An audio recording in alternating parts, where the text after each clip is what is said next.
하나님 말씀은 시편 5편 1절에서 6절까지 읽겠습니다. 시편 5편.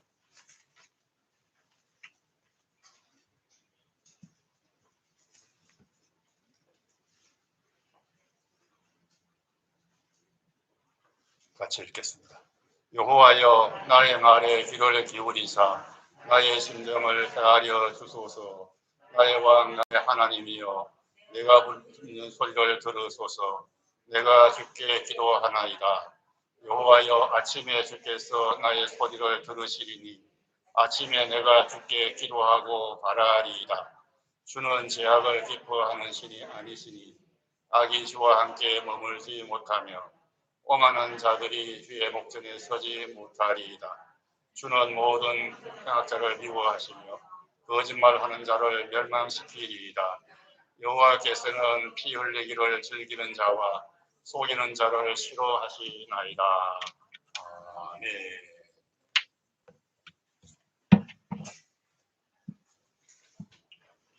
여러분, 요즘 많이 힘드시죠? 더위가 사람들을 더 힘들게 해요. 쉽게 지치게 합니다. 그래서 겨울 보양식이라는 말은 없어도 여름 보양식은 유명하잖아요. 해야 할 일은 많은데 입맛 밥맛 없게 하는 게 과거 농경사회 시절에 여름이었습니다. 억지로라도 힘을 내기 위한 여러 수단이 이제 강구되었는데 그게 특화된 음식이요 보약이었어요. 약이든 밥이든 먹어야 힘이 나요. 힘이 생기지 않으면 사람이 살 수 없었으니까 음식과 약이 대단히 중요했던 거죠. 음식과 약은 사실 같은 겁니다. 입으로 들어가 위장을 통해서 섭취되는 그러한 과정도 기원도 같아요. 그래서 식약은 동원이다라는 말이 생긴 거예요. 뿌리가 같다는 거죠. 음식이 곧 약이라는 것. 약 성분이 다 음식 안에 있다는 것이죠. 음식과 약이 생명인 것, 힘을 내는 것은 동물도 마찬가지입니다. 본능적으로 저들도 약이 뭔지를 알아요.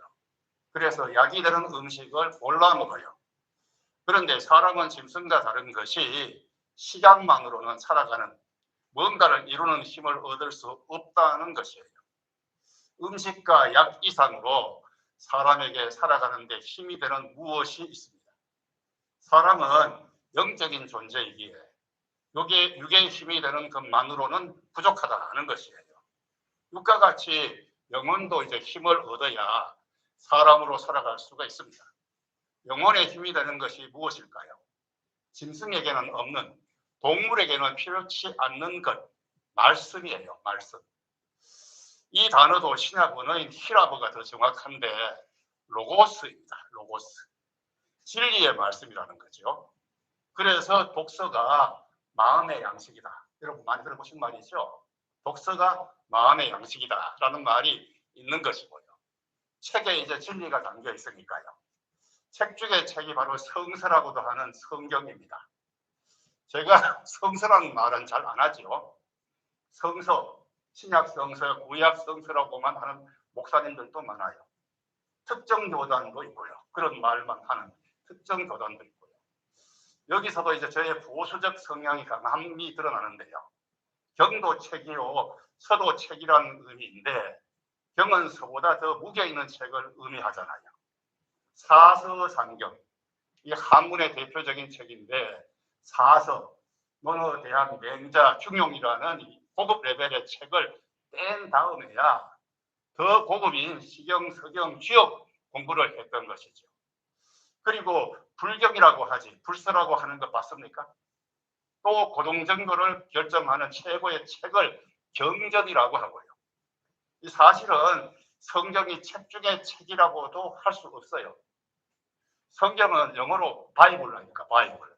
그리스어로는 비블로스인데 바이블의 B가 소문자로 쓰면은 그냥 책이라는 뜻이에요. 그러나 이제 성경의 바이블은 B가 대문자입니다. 더 바이블, 유일한 책이라는 거예요. 헬라어 비블로스의 비타도 대문자. 어떤 점에서 유일하냐?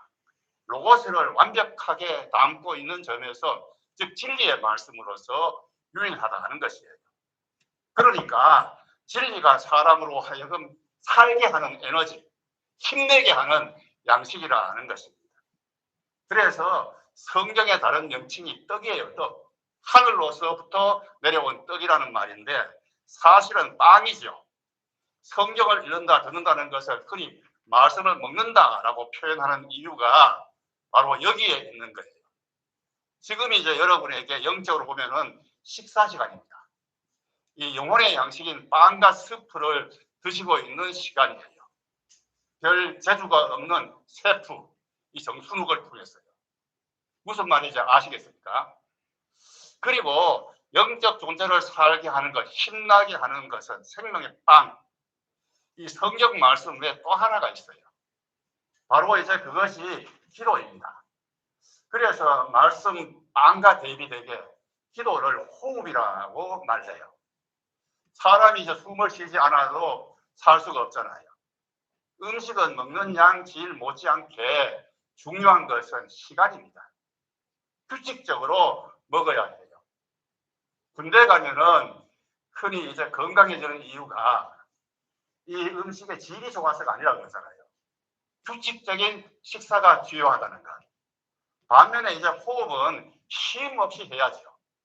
그래서 쉬지 말고 기도하라는 말이 나오는 거예요. 데살로니가전서 5장 17절에. 그리고 에베소서 6장 18절 개역에는 무시로 기도하라는 말씀도 있어요. 기도하는 시간이 따로 없다는 것입니다.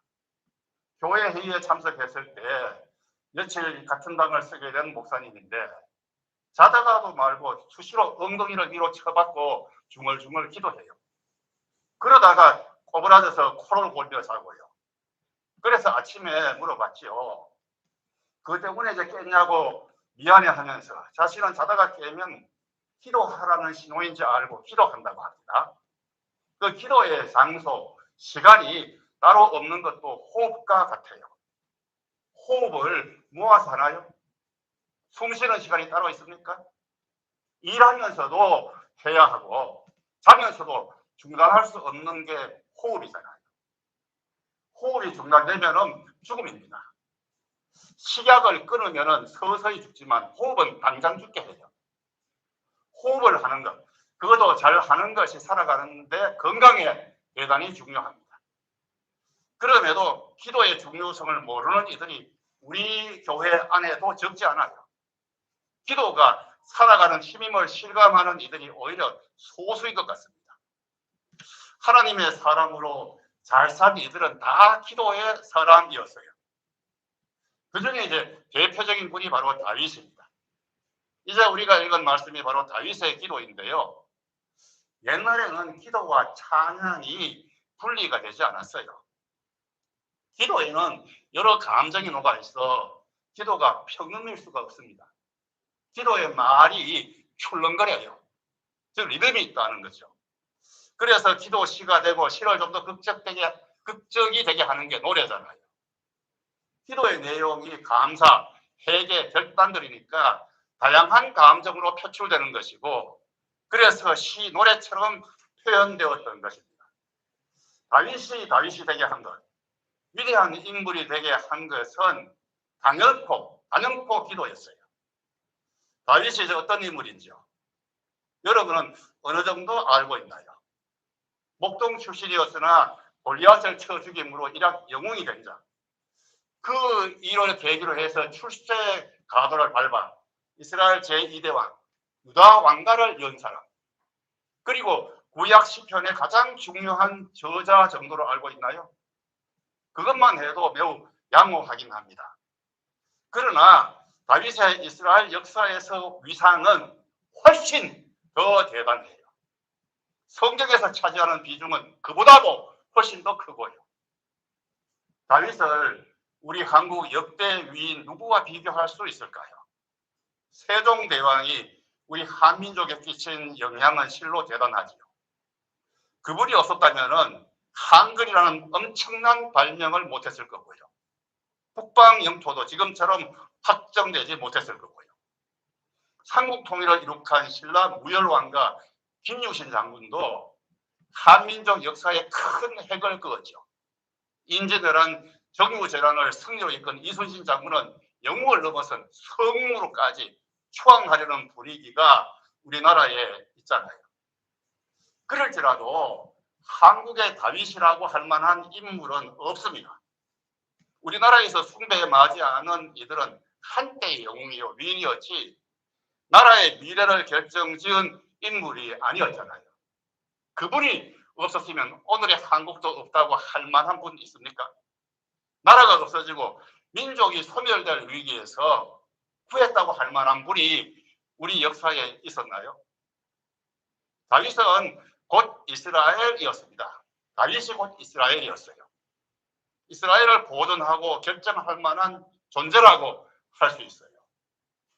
지금 이 세계에 디아스포라라고 할 수 있는 민족이 둘이 있답니다. 오래전에 이제 본토를 떠나 세계 곳곳에 흩어졌으나 고유 문화를 갖고 있는 민족이 바로 유대인과 그리고 집시라고 해요. 집시. 우리가 잘 아는 집시. 그러나 세계 어디에나 이제 이 흩어져 살고 있는 이 유대인과 집시의 위상은 현재 위상은 아주 달라요. 극과 극입니다. 유대인은 퍼스트 민족. 가장 뛰어난 민족. 고토도 이제 회복이 되었고 어디에서나 그 사회의 주류가 되었지만 집시는 자신들의 출발점도 몰라요. 어느 지역에서나 최하층 라스트 민족, 꼴찌 민족인데요. 어떻게 그런 차이가 생기게 되었느냐?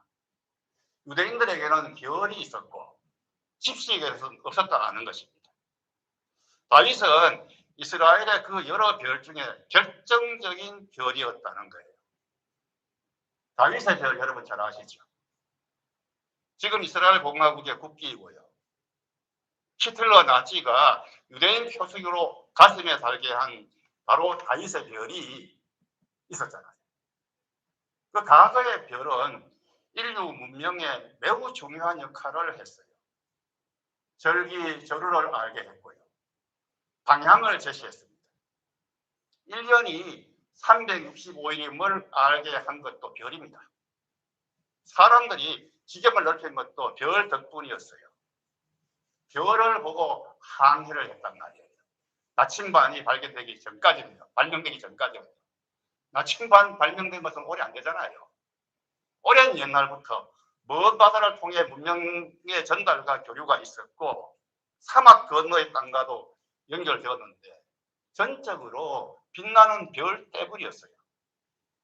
다윗이 바로 그와 같은 별이었다는 것입니다. 한때 왕으로 나라를 융성케 한 정도가 아니라 이스라엘의 미래를 결정한 분이에요. 어느 방향으로 가야 할 것인가? 어떻게 살아야 함을 보여준 분입니다. 그런 이스라엘의 꿈을 넘어서 전 인류의 소망인 메시아의 모델이었어요. 하나님께서 이 세상을 버리지 않고 끝내는 구원자를 보내십니다. 그게 이제 이스라엘뿐 아니라 전 인류가 고대하는 소망이었잖아요. 이스라엘에서는 메시아라고 했고 인도에서는 미륵이라고 했죠. 그 미륵 신앙이 우리나라에도 대단했단 말이에요. 메시아, 장차 이제 우리를 구원할 자가 온다. 그런 신앙이 이스라엘에만 있었던 게 아니에요. 그 메시아가 어떤 분이냐? 바로 다윗 같은 인물이라는 거.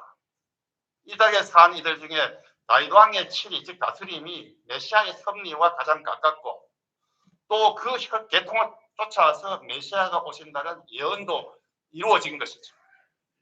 그래서 구약 시대는 다윗의 별이 구원을 바라는 표식이었고요. 신약 시대 와서는 그게 구원을 이룬 표, 상징인 십자가로 바뀌었습니다. 그 정도로 다윗이 큰 인물이었다는 것인데 그 다윗 댁에 한 게 바로 기도였다는 거예요. 특별히 다윗의 기도시가 후세에 많이 전해진 것은 두 가지 이유 때문으로 봐요. 첫째는 그가 믿음의 사람이었기 때문입니다. 또 다른 하나는 그 인생의 우여곡절이 특히 심해서일 거예요. 옛날에는 기도가 시, 즉 가사요, 음률이었다고 했죠. 지금의 음악같이 현란한 인위적인 곡은 아니었지만 타령 같은 것이었어요. 타령. 복절 많은 인생이었기에 그에게 다윗에게 타령이 많았다. 신사 타령. 네? 우리 민족의 옛노래인 타령은 신세 한탄이요. 특정 대상을 향한 것은 아니었지만 다윗은 믿음의 사람이었기 때문에 그 한을 인격적인 그 신앙의 대상을 향해서 탄원했어요. 호소했어요. 감사의 말씀을 담은 다락이었어요. 그의 기도가 하나님뿐 아니라 하나님의 형상을 지닌 인격체 사람들에게도 감동을 시켰기에, 공감을 불러일으켰기에 공동기도인 동시에 다윗의 기도만이 아니란 말이에요. 다른 이들이 많이 인용을 했다는 거지요. 그래서 대중 찬송이 된 것입니다. 구약 성경의 시편이 그냥 시로 기록되어 있지만 사실은 곡조가 다 있어요. 그 찬송입니다. 찬송이요 기도였어요. 다윗의 기도가 대중 찬송이 되었다. 많은 사람들에게 공감을 얻었기 때문에, 하나님만 아니라 사람들을 감동시켰기 때문에, 네? 지금 우리가 부르는 이 대중 찬송처럼 되었다. 대중 찬송처럼이 아니라 대중 찬송이 된 거예요. 제 말이 이해하기가 좀 어렵나요? 다윗의 모든 시는 다 곡절이 있습니다. 곡절이 있어요. 그 시가 나오게끔 한 사건, 배경이 있었다는 것이에요. 다윗은 범부가 아닙니다. 그냥 안전하게 가족이나 위해서 산 소시민이 아니라는 거예요. 의로움을 추구하는 삶 가정에 고난이 참 많았어요. 우여곡절이 많았습니다. 마누라도 빼앗기고 식구들도 다 포로로 잡혀간 적도 있었고 죽을 뻔한 적도 여러 번이었어요. 왕이 되기 전까지 망명적으로 유리하던 시절이 길었고요. 그 사건과 사건들이 다윗으로 하여금 많은 기도를 하게 했고 기도시가 남게 된 것입니다. 다윗 기도의 배경이 되는 여러 일 중에서 대표적인 두 개의 사건이 있는데요. 하나는 충직한 부하 우리아의 아내와의 간통으로 파생된 사건입니다. 그로 인해서 생긴 고통, 괴로움이 다윗으로 하여금 회개의 시를 남기게 했어요. 시편 150편에는 7개의 대표적인 참회시가 있습니다. 7개 대표적인 참회시가 있어요. 6, 32, 38, 51, 102, 130, 143편인데요. 그 대부분이 다윗의 시고요. 그리고 우리아의 아내 바세바와의 사건을 배경으로 하고 있습니다. 또 하나 이제 다윗으로 하여금 집중적으로 기도하게 한 일이 있는데 바로 아들 압살롬의 반란입니다. 다윗이 겪은 많은 일 중에 가장 고통스러웠던 두 사건. 하나는 자신이 배신함으로 하나님의 선지자로부터 지적을 받고 그로 인한 두려움이었고요. 그 사건으로 인해서 거둔 결과라고도 할 수 있는 아들의 배신이 바로 압살롬 난인데 이로 인해 다윗은 가장 큰 상처를 입었습니다. 배신의 고통이 얼마나 쓰린지 여러분들도 경험해 보셨죠? 누구나 살면서 본의 아니게 배신을 하기도 하고 당하기도 하는데요. 그러나 자식으로부터 철저히 배신당하는 그런 사람은 많지 않아요. 기껏 키워놓았더니 늙은 부모 무시하고 나 몰라라 한다 정도이지 아버지 것을 다 빼앗으려고 죽이려고 달려드는 폐륜아는 그야말로 유술거리잖아요. 그런데 자신의 생명보다 더 귀히 여겼던 아들이 철저히 배신을 했다. 궁궐을 점령하고 후궁들을, 그러니까 다윗의 후궁들을 겁탈해서 모든 백성들 앞에서 아비 망신을 주었을 뿐 아니라 도망가는 아버지를 추격까지 했단 말이에요. 그 충격으로 다윗은 노년에 이른 자신을 철저히 돌아봐요. 그 결과로서 생긴 시편이 여러 개입니다. 그 중에 하나가 오늘 우리가 읽은 이 본문인데요.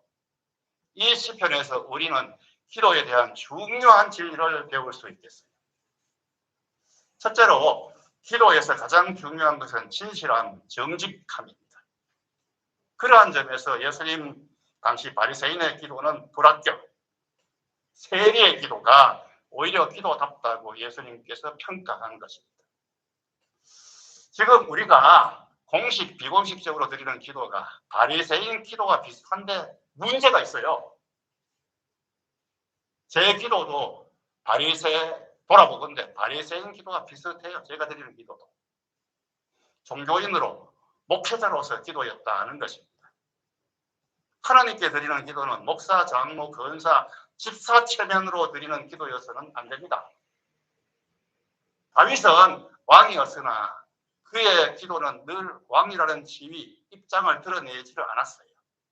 발가벗은 죄인으로 하나님께 나아가서 구했단 말이에요. 내가 왕인데, 어른인데 어떻게 이렇게 하나님 앞에 고백할 수 있느냐? 이 따위가 없었어요. 다윗에게는. 자신이 직접 하나님을 대면하여 기도했습니다.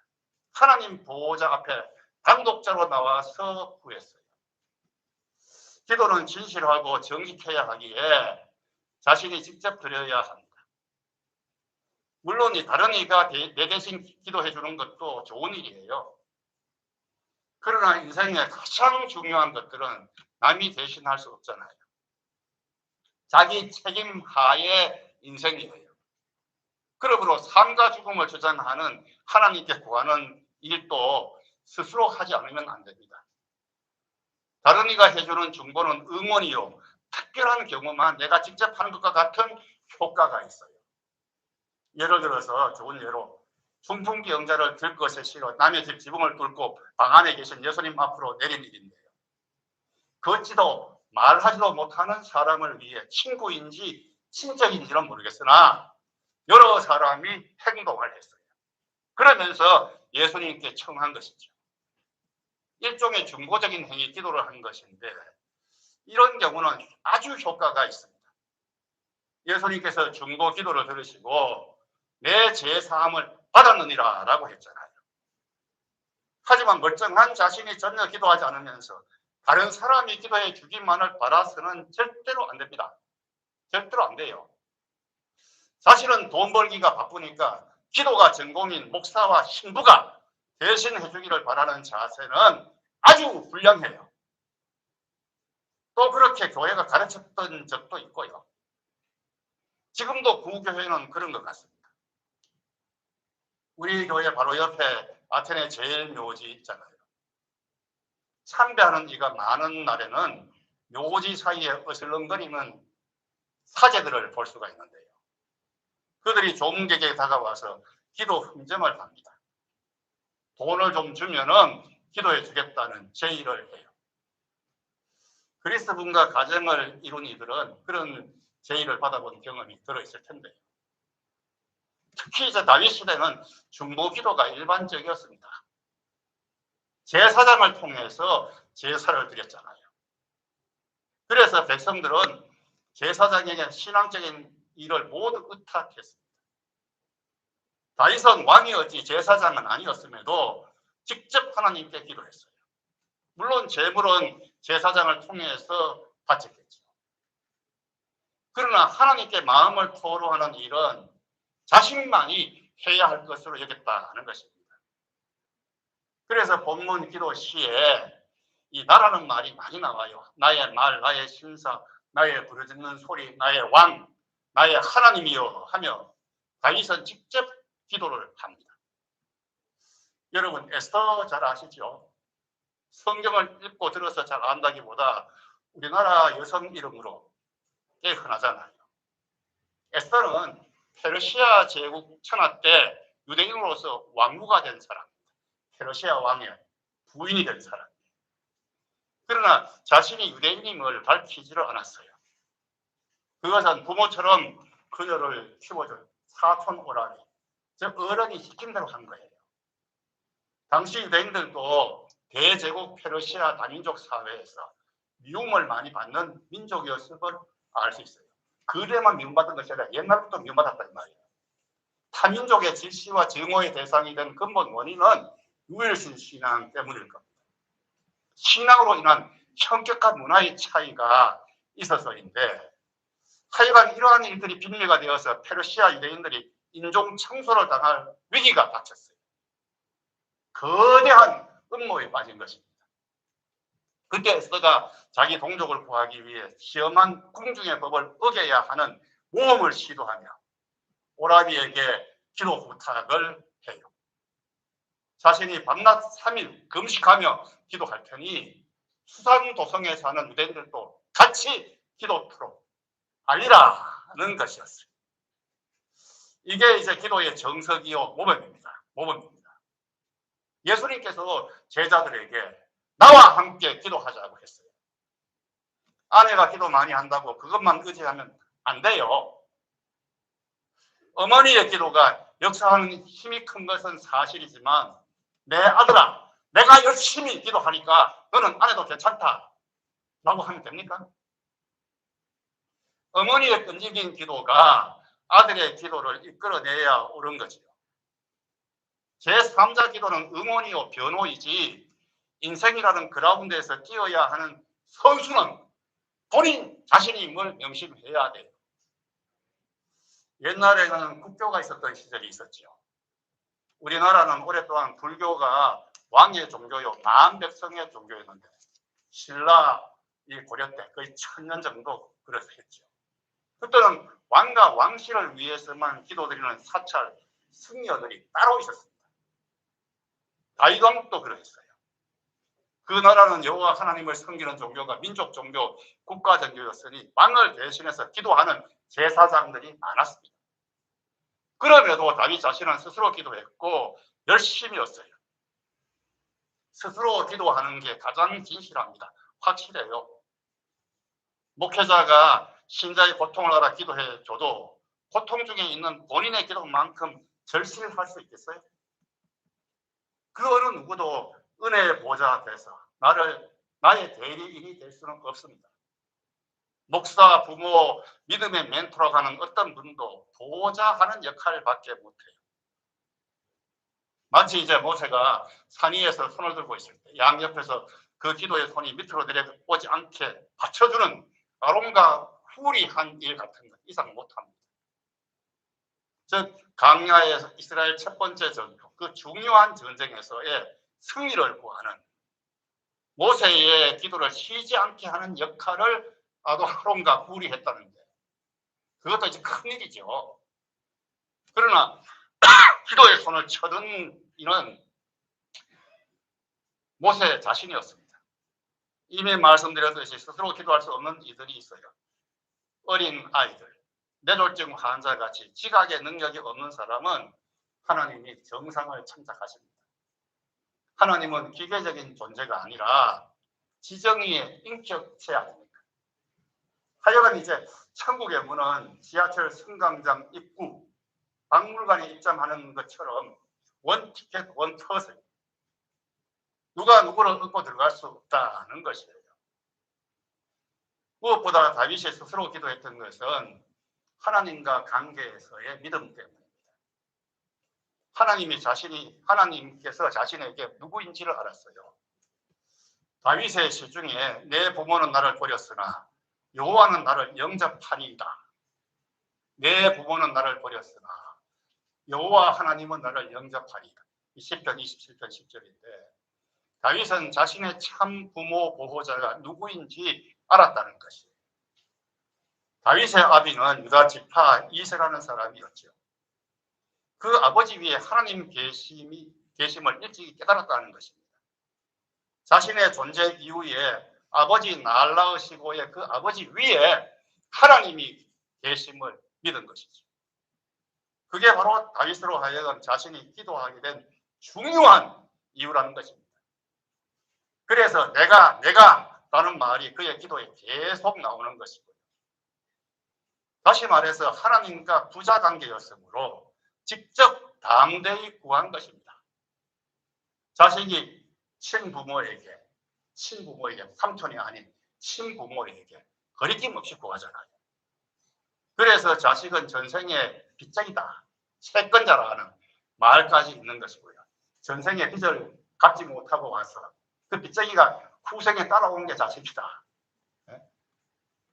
그래서 빌려준 게 있는 것처럼 너무나 당당하게 자식들이 아버지에게, 부모에게 손을 내밀잖아요. 그리고 아버지는 빚진 양 주려 하고 요구하는 것을 못 들어주면 죄스러워 하잖아요. 하나님은 나의 아버지요, 나의 왕이요, 나의 하나님이었기에 그의 기도가 바르고 당당했던 것입니다.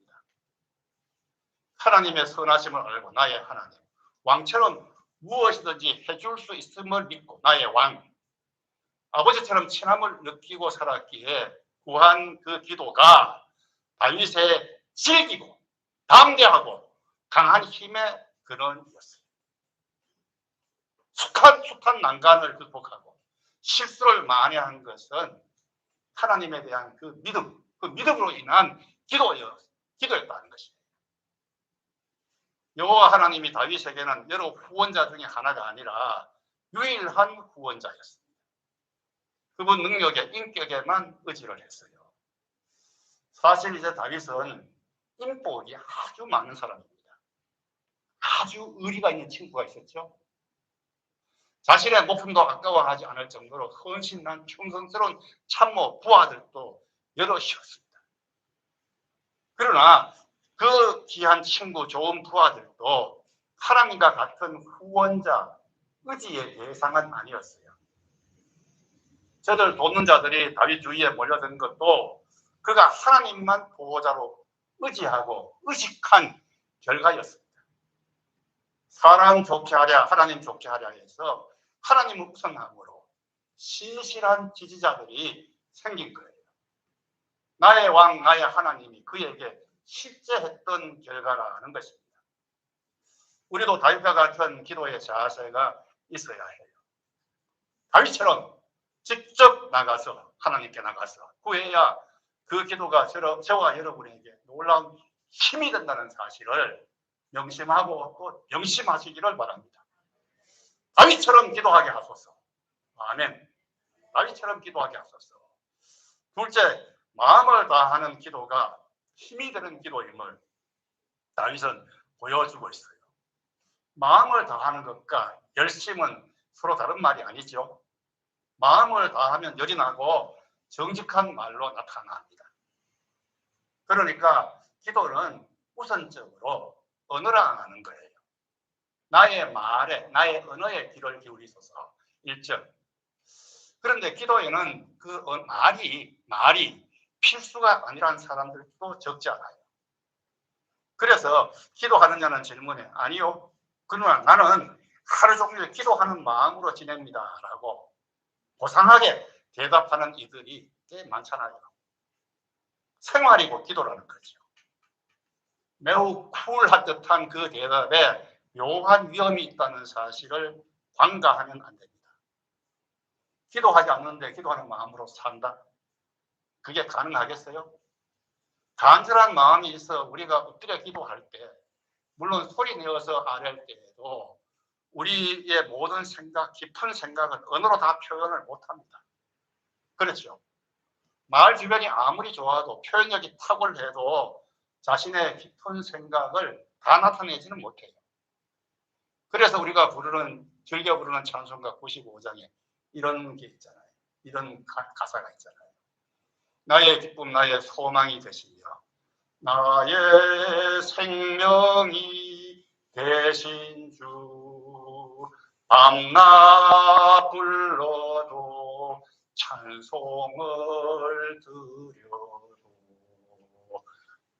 늘 아신 마음뿐일세. 기도를 장시간 해도 마음에는 다 아뢰지 못했다는 아쉬움이 있어요.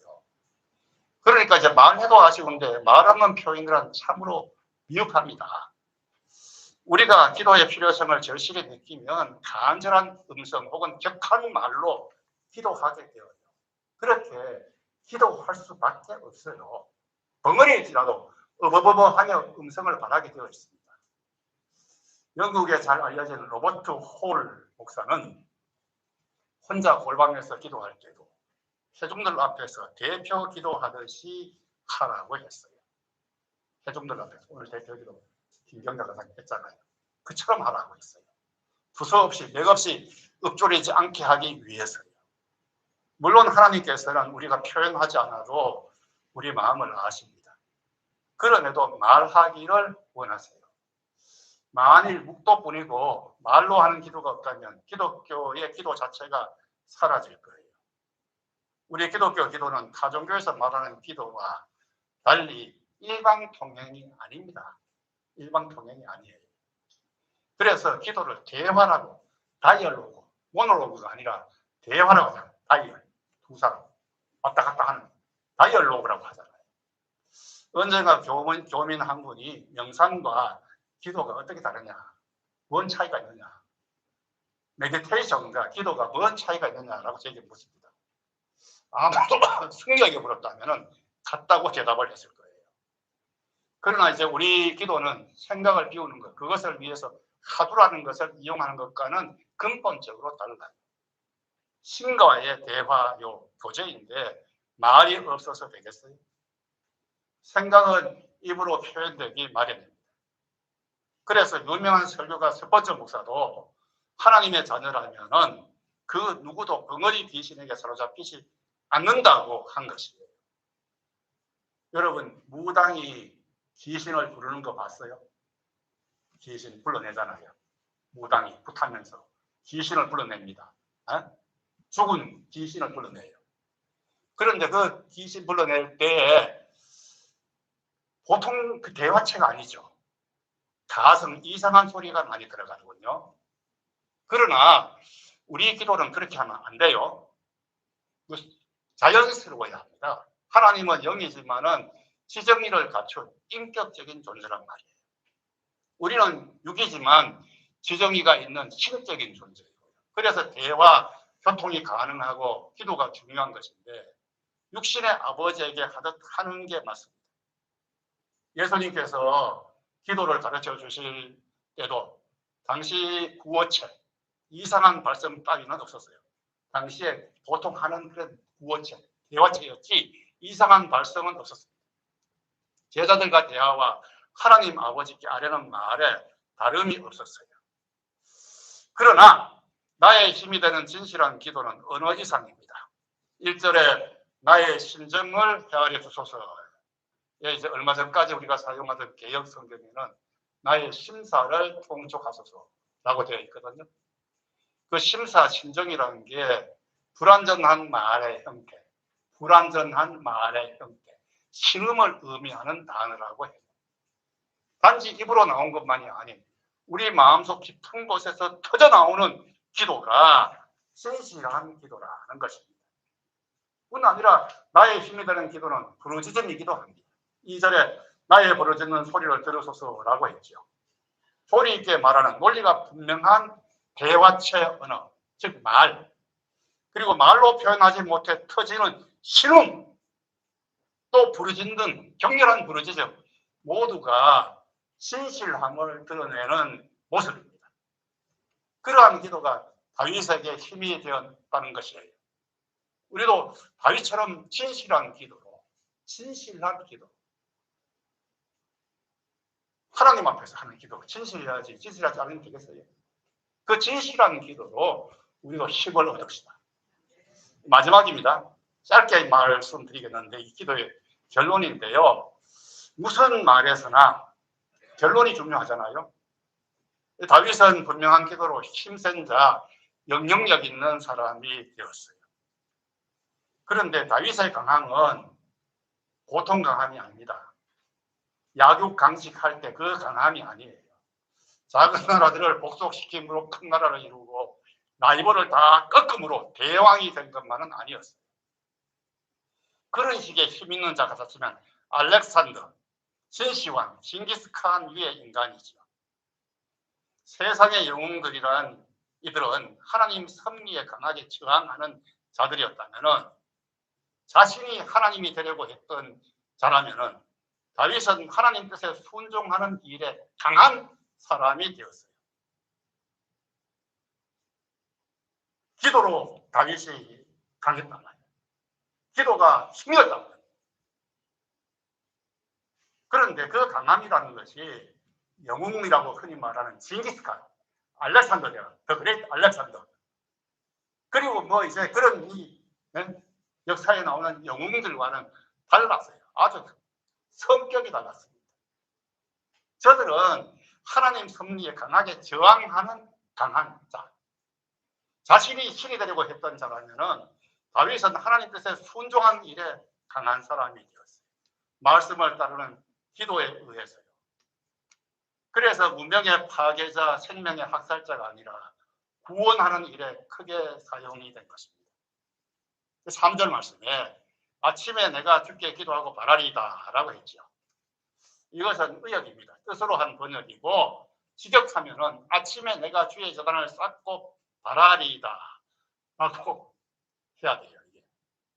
유대인들은 재단을 쌓을 때, 즉 희생 제물을 드릴 때 우리 레위기 같은 데 자세히 나오죠. 거기 율법의 지시대로 드렸고 하나님의 그 법대로, 하나님은 그 법대로 드린 제물만 받았어요. 그러므로 다윗은 무턱대고 하고 싶은 것을 구한 것이 아니라는 거죠. 하나님의 계시된 뜻에 순종하기 위해서 구했기에 그 기도가 그에게 대단한 힘이 된 것입니다. 이게 골자입니다. 네? 하나님 뜻에 순종하기 위해서 구했기에 다윗에게 기도가 큰 힘이 된 것, 진짜 힘이 된 거죠. 그러니까 기도는 하나님의 계시된 뜻, 말씀을 따라서 자신의 욕심, 정욕을 절제하고 하나님의 뜻대로 살고자 하는 그 뜻, 내 의지를 굳게 하는 것이에요. 소원 성취를 위해서 소원을 이루기 위한 게 아니란 말이에요. 내 소원이 아니라 하나님의 소원을 이루기 위한 기도가 다윗의 기도예요. 그게 힘이 되는 기도였다는 것이죠. 이게 얼마나 이제 일반적인 기도의 상식과 다른 것입니까? 내 정욕, 욕심, 허상을 버리고 하나님의 뜻대로 살려고 몸부림치는 게 기도. 그러므로 지성이면 감천이다. 이게 기도가 아니에요. 우애든지 내 새끼 잘되게 해주십시오. 싹싹 비는 기도는 우리 할매들이 잘했죠. 하나님의 뜻을 구하는 게 아버지의 뜻이 이루어지이다 라고 구하는 게 성경에서 말하는 기도입니다. 이 기도를 잘 드리게 하옵소서. 아버지 뜻이 나를 통해서 이 세상에 구현되게 하는 기도. 그 기도를 위해서 말씀을 잘 듣고 말씀을 따라서 기도하고 그럴 때 우리가 힘있게 살아갈 수가 있다. 성도로서 살아갈 수가 있다. 세상 유행에 휩쓸리지 않고 바람에 날아가지 않고 알곡으로 남을 수 있다는 사실이에요. 이런 기도에 힘쓰는 저와 여러분 될 수 있기를 바랍니다.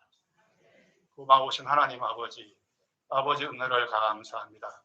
더운 날 잘 지나다가 우리 사랑하는 성도들 한자리에 모여서 하나님 앞에 예배합니다. 가장 기본적인 신앙생활의 기본적인 일, 기도에 대해서 많이 들었지만은 다시 한번 종이 기도에 대해서 강조합니다. 이 말씀을 마음에 새기게 하시고 기도가 진실로 다윗에게 힘이었듯이 우리 각자에게 큰 힘이 되게 하옵소서. 우리 오늘 말씀의 교훈을 놓치지 않게 하옵소서. 잊지 않게 하옵소서. 스스로 기도하게 하옵소서. 정직함과 진실함으로 하나님께 아뢰할 수 있게 도와주시옵소서. 하나님의 뜻이 나를 통해서 이루어지도록 기도하는 저희 다 되게 하옵소서. 예수님 이름으로 기도드리옵나이다. 아멘.